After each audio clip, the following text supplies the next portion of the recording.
Hello Shepherds! Today we're going to cover 3 main ways to make buttermilk, from super fast and easy to more traditional and cultured. Whether you're making buttermilk pancakes, biscuits, fried chicken, or even cheese, these homemade buttermilk recipes are perfect to suit your needs. First off, why do we need buttermilk in our recipe? More often than not, we'll come across buttermilk in various baking recipes. This is due to several reasons. Buttermilk adds this tangy, sharp flavor to baked goods, and helps balance out the sweetness in, say, cakes or scones. Not only that, but buttermilk adds moisture and tenderizes the gluten in our baked goods, keeping them from drying out too fast, while also leaving us with a tender and moist cake crumb to enjoy.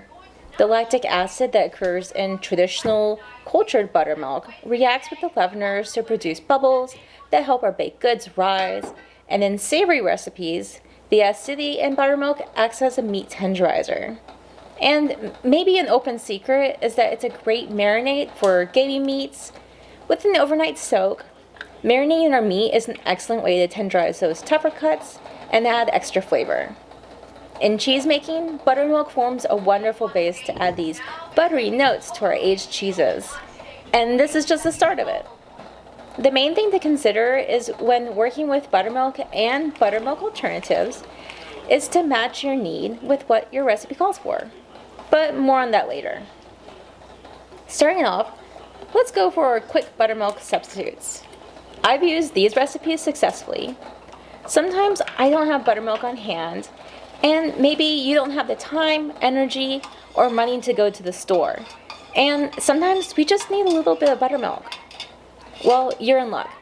These are good substitutes in a pinch and replicate that buttermilk-ish flavor or texture in our recipes without the need of fermenting or finding cultures to work with. For our first quick start group, we have our milk plus acid recipes. They generally call for about 1 cup of milk and 1 to 2 tablespoons of an acid. We stir it up, let it set for about 5 to 10 minutes, and this helps the acid curdle our milk and gives us this tang that we're looking for. When picking out acids, if you have multiple to choose from, white vinegar gives you that buttermilk tang without any added flavors that you may get from lime juice, apple cider vinegar, or lemon juice. But we work with what we got and we make do. For more flavorless acid substitute that's still quick, it requires a bit of cream of tartar. For that, we add about 1.5 teaspoons of cream of tartar to 1 cup of milk, set it for 15 minutes, and then use it just like we did with our lime juice mixture from earlier. Next up, for our quick buttermilk substitutes, we have our milk plus cultured product. This can be sour cream or yogurt. These substitutes give us this flavorful, creamy texture that can be close to the tanginess of buttermilk. Depending on the type of yogurt or sour cream, we want to have a thin, liquidy substitute. I'm using a homemade yogurt. It's pretty thick just because it's sheep's milk based, so I'm using about 3/4 of a cup of yogurt and 1/4 of a cup of milk to start, and adding more milk in to smooth this mixture out. I like to use this recipe for yogurt-based breads instead of water.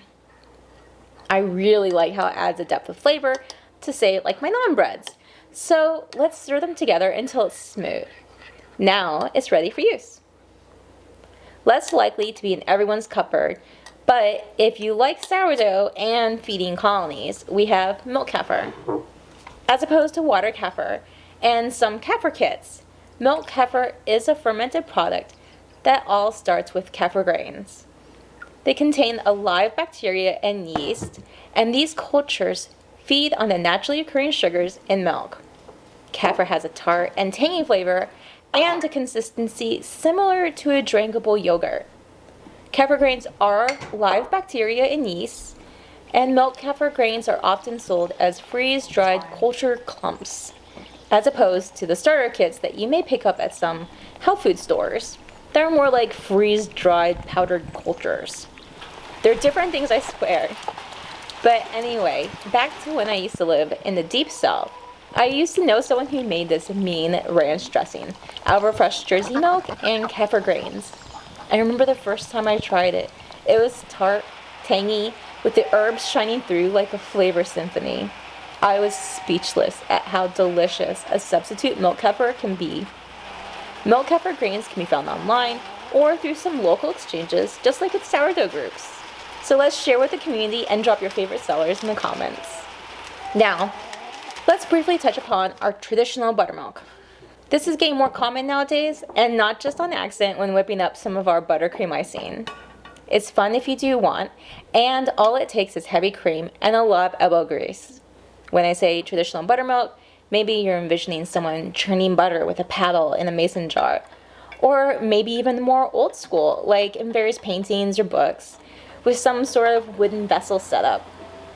So when we agitate our cream, to put it crudely, we're separating our fats out of our milk. This milk byproduct from our butter making process is buttermilk. I have a video I made for sweet cream butter. It's pretty fun and luckily fast with mixers or stick blenders. Sweet buttermilk won't give you the tang that you may be looking for, but sweet buttermilk does work just as well in improving moisture, crumb texture, and is a low-fat alternative in some drinks and smoothies. To get our traditional buttermilk, ultimately, we're going to need some way to ferment or culture our milk. Prior to churning, just as with making butter, we can add cultures to our cream, or in the case here, fresh milk from our backyard flock of sheep. Cultured buttermilk, if you've ever been perusing through the dairy aisles and happened upon a buttermilk container, this is the milk fermented base that we see referenced in recipes and forms a base for our cultured butter. So let's cut out the middleman and make it at home. To make cultured buttermilk, I like to use a skimmed milk. I use a lot of butter in my dishes, so I like to skim as much cream as possible and save that for other recipes. When skimming fats off by hand, we never really get quite as much cream out of our milk as to make our sheep's milk more like the skim-based store milk. To make it actually more like a skim-based store milk, what we do is actually add water back into our milk, and this gets our sheep's milk to a store-like consistency. Also, if you don't like a cream layer on your buttermilk, skimming helps prevent that cream layer from slowly forming at the top. I'm using a sheep-based milk, but any milk you have on hand will do. When using milk from different animals, not only the species or breed may affect how thick your final product will be, but I do find there's a bit of nuance to the milk types that reflect not only the diet, but also the species of the animal. So it's really important to pick your favorite milk and feed accordingly. I have powdered buttermilk bacteria on hand, C61 meso type 2, specifically on hand. If you don't have a local store or a neighbor who works with milk, some farmers markets, Amish markets, farm stands, and ethnic markets may have some buttermilk for sale, as well as cheese-making supply stores. They may have a really wide variety and range of cultures to pick from, and mail to most areas. Just be sure the ingredient list that it includes a live culture rather than rennet, gelatin, or flavor substitutes, as we're making a living fermented product. Buttermilk cultures are generally some variation of a mesophiliate culture, so they really do best when kept at room temperature, so 80 to 100 degrees Fahrenheit or 26 to 37 degrees Celsius, for about 12 to 24 hours. It's pretty warmish now in the cabin, around 68 degrees Fahrenheit or 20 degrees Celsius, so to keep these little guys happy, I'm wrapping their jar in a towel. These bacteria will get to work fermenting the milk, turning it sour, and giving it that wonderful tangy taste. I have 2 jars here to show you how varied buttermilk can be at home. So mine's pretty thick just because it's sheep's based, and sheep's milk has a lot of solids in it that really lends itself to thicken up readily. Goat's milk based buttermilk, it may be more fluid, but it's still perfect. Also, when our buttermilk is working on our milk at cooler temperatures, we get a more liquidy culture, such as this jar here. It still has that wonderful sour creamy smell and it's perfect to use. If we end up going over our temps, we may also get watery or poorly fermented buttermilk. It's just something to think about. Okay, so now we have a ton of buttermilk. So how long does it last? And what do we do with the extra? Let's talk storing. If you prefer to keep your buttermilk in the fridge, it can help to place it in the coldest part of your fridge where it can keep about 2 to 3 weeks. But for longer term storage, let's freeze. Freezing buttermilk is a great option if you can't use up in time, and here's how to do it. One of my favorite ways to store buttermilk is through an ice cube tray method. I pour or spoon my buttermilk into an ice cube tray or dish, leaving some space at the top for expansion. I freeze the cubes and then pop them out and store them in a Ziploc bag or freezer-safe container. Each cube is roughly around 1 to 2 tablespoons of buttermilk, which makes it super easy to grab just the right amount when you need it. I love how I can grab exactly the amount when I need it, as I need it. And cheese milk in particular is very shelf-stable frozen and keeps its integrity even for cheese making up to 6 months. Other dairy animals, though, you may get up to 2 to 3 months frozen, and then when you defrost your milk, it may separate out from the liquids to the milk solids, and that's perfectly normal. Just not very good for cheese making, but for baked goods, it's perfect. So how do you thaw frozen buttermilk? To thaw it out, I usually set in a jar overnight.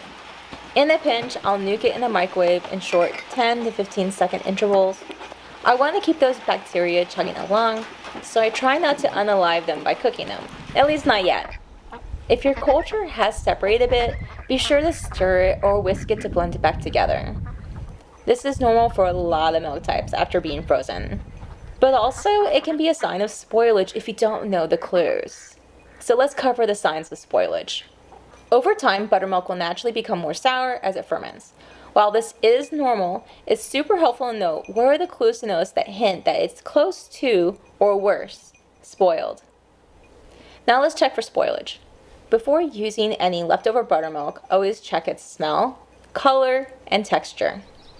Buttermilk should smell sour with a brightness or crispness to it, but not rotten or rancid. If it smells off or has a strong, unpleasant odor that some folks may describe as musty, sickly fruity, barny, or maybe even peas, it's a sign that it's gone bad. Also, if it's separated out into a watery and chunky layer or has visible mold, it's time to throw it out. Fresh buttermilk starts off with this smooth, clean aroma, and as we ferment it, it may thicken up in texture, and some animal-based milks thicken up more than others, depending on the lactation cycle as well, but overall, it should have a mostly consistent texture throughout. Basically, if it started to curdle more than usual, I like to operate on a better safe than sorry route. So if anything seems off, it's best to discard it. Now that we've had fun separating out all the fun ways to make buttermilk, whether you're baking, marinating, or just craving something a little bit more complex to add to your recipes, what are you gonna make? If you made it this far, an extra special thank you. I appreciate you. If you found this video helpful, don't forget to like, subscribe, hit that bell icon so you never miss a sheepy take. Thank you for watching, and I'll see you in the next one. Ta-tas.